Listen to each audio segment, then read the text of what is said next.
May 12th. 1 Samuel 26:1 through 1 Samuel 27:12. Now the Ziphites came to Saul at Gibeah, saying, Is David not hiding in the hill of Hachilah, opposite Jeshimon? Then Saul arose and went down to the wilderness of Ziph, having 3,000 chosen men of Israel with him, to seek David in the wilderness of Ziph. And Saul encamped in the hill of Hachilah, which is opposite Jeshimon, by the road. But David stayed in the wilderness, and he saw that Saul came after him into the wilderness. David therefore sent out spies, and understood that Saul had indeed come. So David arose and came to the place where Saul had encamped. And David saw the place where Saul lay, and Abner the son of Ner, the commander of his army. Now Saul lay within the camp, with the people encamped all around him. Then David answered and said to Ahimelech the Hittite, and to Abishai the son of Zeruiah, brother of Joab, saying, Who will go down with me to Saul in the camp? And Abishai said, I will go down with you. So David and Abishai came to the people by night, and there Saul lay sleeping within the camp, with his spear stuck in the ground by his head. And Abner and the people lay all around him. Then Abishai said to David, God has delivered your enemy into your hand this day. Now therefore, please let me strike him at once with this spear right to the earth, and I will not have to strike him a second time. But David said to Abishai, Do not destroy him, for who can stretch out his hand against the Lord's anointed and be guiltless? David said furthermore, As the Lord lives, the Lord shall strike him, or his day shall come to die, or he shall go out to battle and perish. The Lord forbid that I should stretch out my hand against the Lord's anointed. But please, take now the spear and the jug of water that are by his head, and let us go. So David took the spear and the jug of water by Saul's head, and they got away. And no man saw or knew it or awoke, for they were all asleep, because a deep sleep from the Lord had fallen on them. Now David went over to the other side, and stood on the top of the hill afar off, a great distance being between them. And David called out to the people and to Abner the son of Ner, saying, Do you not answer, Abner? Then Abner answered and said, Who are you? Calling out to the king. So David said to Abner, Are you not a man? And who is like you in Israel? Why then have you not guarded your lord the king? For one of the people came in to destroy your lord the king. This thing that you have done is not good. As the Lord lives, you deserve to die, because you have not guarded your master, the Lord's anointed. And now see where the king's spear is, and the jug of water that was by his head. Then Saul knew David's voice, and said, Is that your voice, my son David?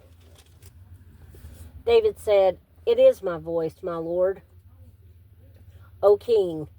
And he said, Why does my lord thus pursue his servant? For what have I done, or what evil is in my hand? Now therefore, please, let my lord the king hear the words of his servant. If the Lord has stirred you up against me, let him accept an offering. But if it is the children of men, may they be cursed before the Lord. For they have driven me out this day from sharing in the inheritance of the Lord, saying, Go, serve other gods. So now, do not let my blood fall to the earth before the face of the Lord. For the king of Israel has come out to seek a flea, as when one hunts a partridge in the mountains. Then Saul said, I have sinned. Return, my son David. For I will harm you no more, because my life was precious in your eyes this day. Indeed, I have played the fool and erred exceedingly. And David answered and said, Here is the king's spear. Let one of the young men come over and get it. May the Lord repay every man for his righteousness and his faithfulness. For the Lord delivered you into my hand today, but I would not stretch out my hand against the Lord's anointed. And indeed, as your life was valued much this day in my eyes, so let my life be valued much in the eyes of the Lord, and let him deliver me out of all tribulation. Then Saul said to David, May you be blessed, my son David. You shall both do great things and also still prevail. So David went on his way, and Saul returned to his place. And David said in his heart, Now I shall perish some day by the hand of Saul. There is nothing better for me than that I should speedily escape to the land of the Philistines, and Saul will despair of me, to seek me any more in any part of Israel. So I shall escape out of his hand. Then David arose and went over with the 600 men who were with him, and Achish, the son of Maoch, king of Gath. So David dwelt with Achish at Gath, he and his men, each man with his household, and David with his 2 wives, Ahinoam the Jezreelitess, and Abigail the Carmelitess, I don't know how to say that, Nabal's widow. And it was told Saul that David had fled to Gath, so he sought him no more. Then David said to Achish, If I have now found favor in your eyes, let them give me a place in some town in the country, that I may dwell there. For why should your servant dwell in the royal city with you? So Achish gave him Ziklag that day. Therefore Ziklag has belonged to the kings of Judah to this day. Now the time that David dwelt in the country of the Philistines was 1 full year and 4 months.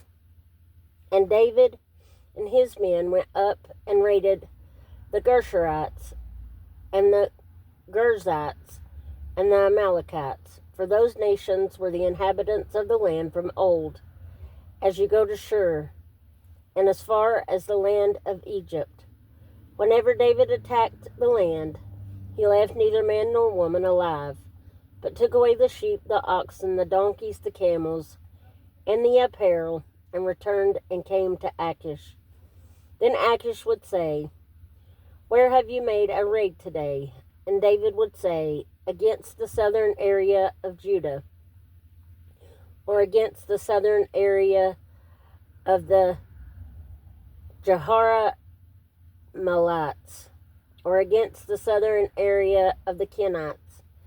David would save neither man nor woman alive, to bring news to Gath, saying, Lest they should inform on us, saying, Thus David did, and thus was his behavior all the time.